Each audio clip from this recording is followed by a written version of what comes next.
जय महादेव मित्रों, राधे राधे, जय श्री कृष्ण। आप सर्व मित्रों स्वागत है मारा यूट्यूब चैनल पर, जेना माध्यमथी अलग अलग नाना नाना सुंदर मजाना विषयों आपनी समक्ष हूँ मूकतो होऊं छुं।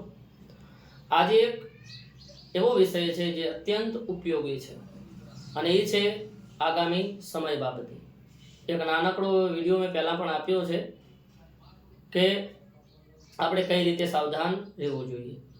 एना ज संदर्भनी अंदर આપણે અત્યારે તમે જોવો જ છો કે આપણો દેશ હોય કે બહારની કોઈ પણ કન્ટ્રી જોઈ લો કઈ કન્ડિશન છે અત્યારે, તો આ બાબતે અત્યારે હું આ જો વાત કરવા જઈશ અને તમારા કને જે કાંઈ બોલીશ એ તમને થોડું અજુગતું પણ લાગશે અને આ ખોટું પણ લાગશે અને ડરાવની વાત પણ લાગશે કે ભાઈ આ ડરાવવાનો ભડકાવવાનો પ્રયત્ન છે એમ, પણ આગામી સમય આપણે બધાએ સાચવી લેવો જોઈએ। શું થવાનું છે એ ખબર નથી, પણ કંઈક થવાનું છે એ પણ આ વિડીયોના માધ્યમથી હું આપ સર્વ મિત્રોને જણાવવા જઈ રહ્યો છું।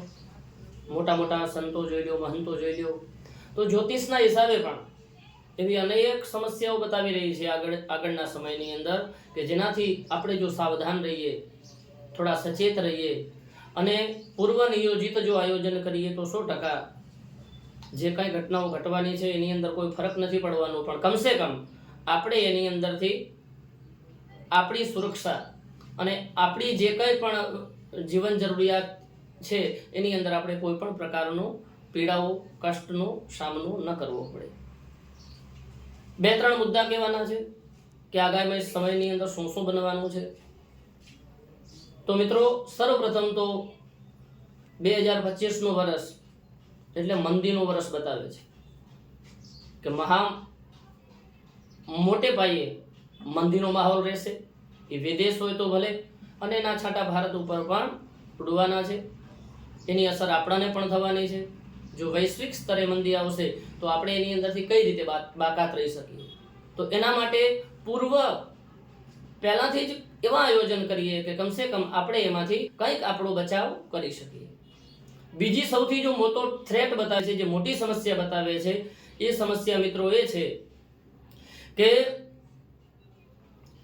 અનેક શહેરોની અંદર, સિટીઓની અંદર, નાના ગામડાઓની અંદર પણ કઈ જગ્યાએ, હું પ્રોપર કોઈ જગ્યા નથી બતાવતો, પણ એવું બતાવે છે કે સાંપ્રદાયિક દંગા અનેક થવાના છે। તો એનાથી પણ આપણે કઈ રીતે બચવું જોઈએ, એના માટે પણ આપણે સારી રીતે પહેલાથી જો કાંઈ એવી તૈયારી હોય તો કમસે કમ આપણા પરિવારને, આપણા નજીકના જે મિત્રો હોય, ભાઈઓ હોય, એમને સજાગ કરી, સચેત કરી અને એમાંથી આપણે બચાવી શકીએ। અને મંદીના લીધે એવા સંકેતો મળી રહ્યા છે કે જે મોટું અનાજ છે, મોટું અનાજ એટલે કે જેમ કે આપણે ધાન કહીએ, ઘઉં છે, ચોખા છે, જુવાર છે, આ બધી જે ધાન છે એની મોટે પાયે ઉણપ વર્તાશે। એને લીધે માણસ કને ધન હશે પણ ધાન નહીં હોય। તો આ કન્ડિશનથી પણ કઈ રીતે બચાવીએ આપણી પરિવારને, આપણા લાગતા વળગતાઓને, એના માટેનું પણ પૂર્વ આયોજન કરી લેવું જોઈએ। આપણા ઘરની અંદર એનો સ્ટોક રાખવો જોઈએ। થોડા સમય પહેલાં જે મેં વિડીયો આપ્યો તો એની અંદર સ્પષ્ટપણે કીધું હતું કે આપણે સાવધાની રાખવી જોઈએ અને કેવી કેવી પરિસ્થિતિઓનું સર્જન થવાનું છે। અને તમે જોઈ રહ્યા છો અલગ અલગ અત્યારે ભારતના પણ શહેરોની અંદર અલગ અલગ જગ્યાઓ ઉપર સાંપ્રદાયિક માહોલ બગડેલો છે। અને વિદેશોની વાત કરવા જઈએ તો જે કાંઈ યુદ્ધ ચાલી રહ્યા છે કે જે કોઈ પણ ટકરાવ ચાલી રહ્યા છે એ વધવાના છે, હવે ઘટવાના નથી। અને એમાં પણ 29 માર્ચ 2025 એના પછી પરિસ્થિતિ વધારે વિપરીત બનવાની છે।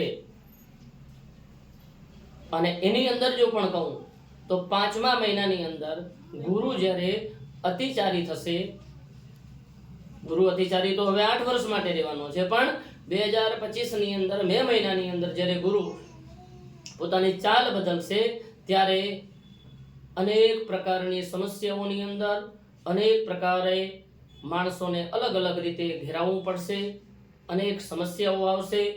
અત્યારે આ વિડીયો મિત્રો તમને ફેક લાગશે કે આ પહેલાંથી વ્યૂ વધારવા માટેની વાત છે, પણ જે કાંઈ પણ સંકેતો મળી રહ્યા છે, જ્યોતિષીય સંકેતો, એ હું આપની સમક્ષ મૂકવાનો પ્રયત્ન કરી રહ્યો છું। તો આપણા આયોજનોને આપણે એ રીતે આયોજિત કરીએ કે જેથી કરીને આપણે કમસે કમ આમાંથી આપણો બચાવ કરી શકીએ, આપણા પરિવારનો બચાવ કરી શકીએ, જે કાંઈ જીવન જરૂરિયાતની વસ્તુઓ છે એ આપણા પૂરતી પણ આપણે રાખી શકીએ મિત્રો. તો બસ આ વિડીયોની અંદર આટલું કહેવું હતું મિત્રો. આશા રાખું છું વિડીયો પસંદ આવ્યો હશે.